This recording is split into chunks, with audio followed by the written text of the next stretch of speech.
When I was in high school, I saw a film called Room, starring Brie Larson and Jacob Tremblay. You can all look it up right now.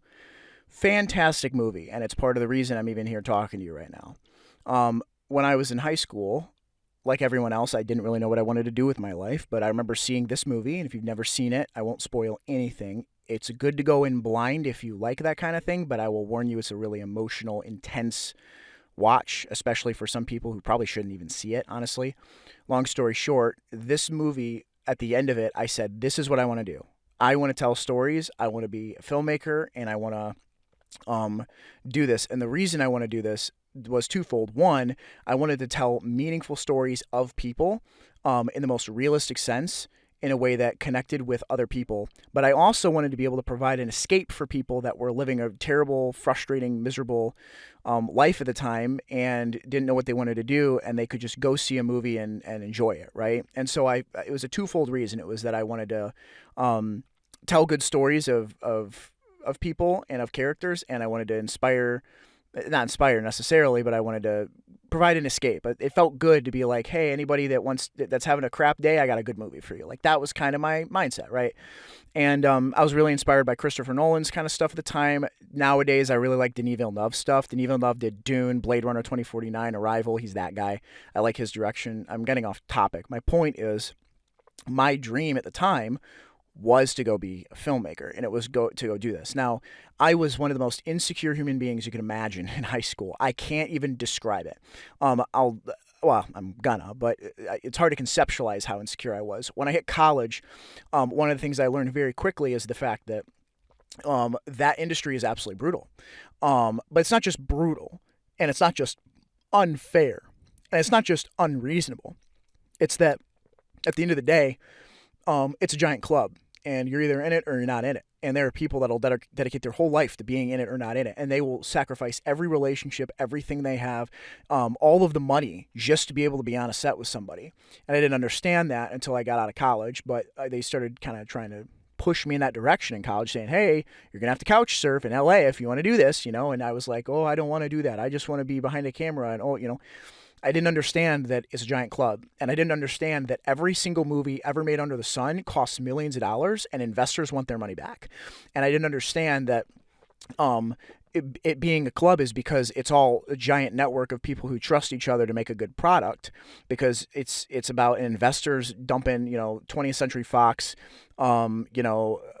whatever, Disney, all these companies dumping like 10, 20, 50, $100 million into something because they want to return. And so the investors go, hey, let's do this. They dump the money, and they build a cast and crew of people that the investors, trust or whatever, to make the money and to make it back and all this different stuff. And there are tons of movies that come out that now especially everybody has seen, that are garbage. I mean, the movie industry and film industry has gone down the toilet because of not only a lot of the monopolization from guys like Disney, but also just because of the lack of creativity, because it's very hard to go to a studio and say, hey, I want, whatever it is, $20 million to make my movie. The studio is going to go, who are you? I don't care. Goodbye. And that's how 99% of movies go and scripts go, right?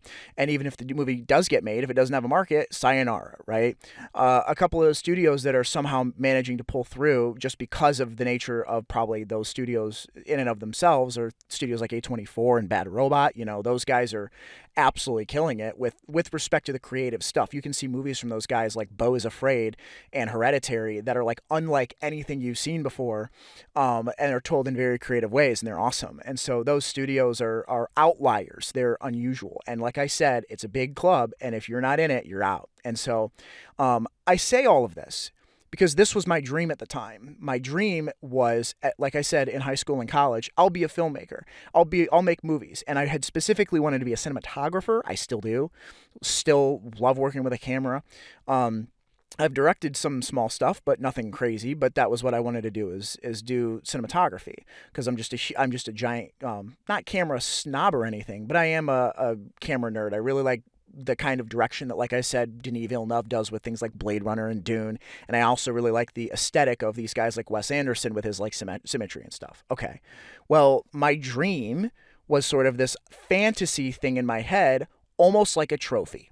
Okay, so like picture this sort of thing, picture in your life the thing that you want to do most, and all of the sort of naive beliefs that you have about it, which are completely legit and beautiful and awesome, and think of all the things that you could imagine and that go into that dream, and picture that kind of like a trophy, right?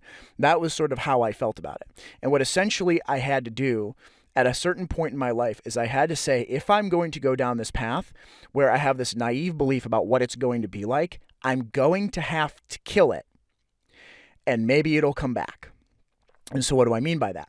That idealized idea of what it was going to be like to be a filmmaker, and what it was going to be like to make movies and be a producer and all this different stuff.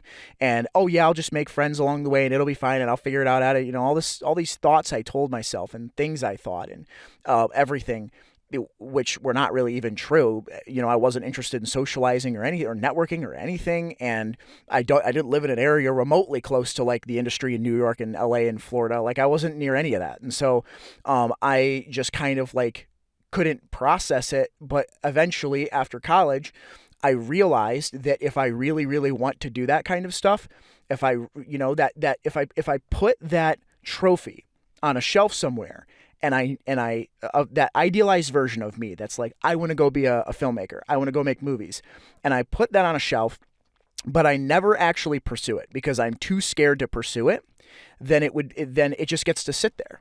And so my dream basically sits on a trophy, as like a trophy sitting on a shelf, but I never actually pursued it. It's like a thing in my head that I never actually pursue, but I can kind of just like lie to myself that it's always available for me to pursue, but I don't actually do it, and it just kind of sits there. And the reason that I went in depth with the truth for my dream was sort of to spoil the fact that I eventually decided that I was going to do it. If you have a dream in your life, a thing that you want to do, and you have it just sitting on a shelf somewhere, and you don't attack it your whole life. You never go do the thing, start the business, start the company, do the creative thing you want to do, whatever, get the job, get the career path, have the family you want to have, whatever. If you never actually go do that thing, if you have that idealized version of your dream and you never actually go for it, you should consider the fact that by not going for it, you're risking the regret of never actually going for it. And you have to accept the fact that when you go after that dream that you have, that there are going to be things that you don't see in that trophy. There's going to be nicks and scratches and bruises and stuff. There's going to be hardships that come with it. And I think that, at least for me, I don't know about other people, but I'm sure that people will resonate with the idea that I was very scared to go after my dream because of the fact that it was this idealized version in my head. It was like, I'll just be a filmmaker somehow. I'll make movies. So this would be cool. I don't know who's going to pay for it, but it's fine. I'll couch surf, and I just didn't realize, no, if I actually want to go do it, I'm going to have to kill the dream that I have now in order to go do it. And that was my situation. Maybe that's not everybody's, but like I sort of had that sort of fantastical idea of my dream. And by nature of sacrificing the fantastical idea of what it was going to be like, I went full force with it and took it as far as I was willing to go before I said this isn't worth it. And I decided it's not worth it. It's not worth the couch surfing. It's not worth being outside. It's not worth the celebrity status, the garbage, just the manure, that Hollywood has become. It's not worth any of that for me. I don't want that. It's not meaningful. It's not interesting or engaging. I just don't care. I'm just not interested in that kind of stuff. Would I act if other people wanted me to? Oh, that would be fun maybe. But in terms of just like me trying to get in for the sake of getting in the same way, like it is just, it's a slop. The whole thing, Hollywood has become a slop, and I'm like, it's just not worth it for me. And so, in other examples that maybe make more sense, that maybe people will relate to, before I got married, I was in a relationship with my girlfriend, who became fiance, right? And it's like, I think a lot of people do this in relationships where we sort of idealize the person and go, this is the ideal person, and they have no flaws whatsoever and all this different stuff. And you have this trophy idea of that person you're in that relationship with, and you kind of know they're not perfect, but you don't want to think about it, right?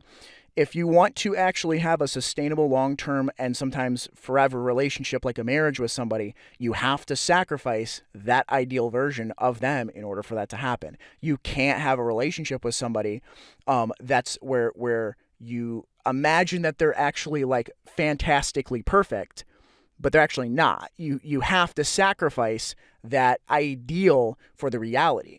And what's actually really interesting about all of this is the fact that when you actually do so, you while you do risk the bumps and bruises that come with it, it's like from the ashes of that sacrifice can come back portions of the dream that you had. So, like, what do I mean by that? Well, by nature, I'll use my relationship as an example. I had, like I said, I dated my um, fiance girlfriend for however long, like about a year, then got engaged, and then a year later during COVID got married. During COVID, and that was crazy. But what's interesting is like I had this sort of idea of like what my relationship and marriage was going to be like, but didn't know. And what I basically did is decided through lots of counseling and all this other stuff, I'm going to kill the idea of her being perfect so that we can have a relationship because I'm not perfect either. And so I let that go. And what was really fascinating is that through the sacrifice of the idea of her being perfect, she actually became perfect for me through the conflict resolution that we have now become excellent at. Do you see what I mean? And it's not the same exact thing. The idealized version is gone, but it's replaced with a real version that is almost as good as the idealized version, if not better, because it's actually real. See, it's realized. We actually created that, she and I, for each other, with each other. See?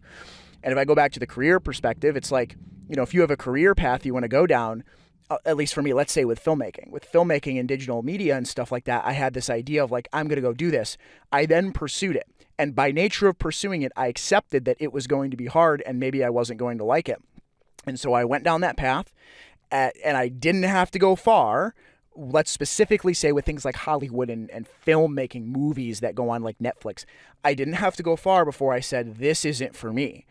And by nature of sacrificing the dream, I was then able to laterally move to things that were closer to things like other digital media and general business.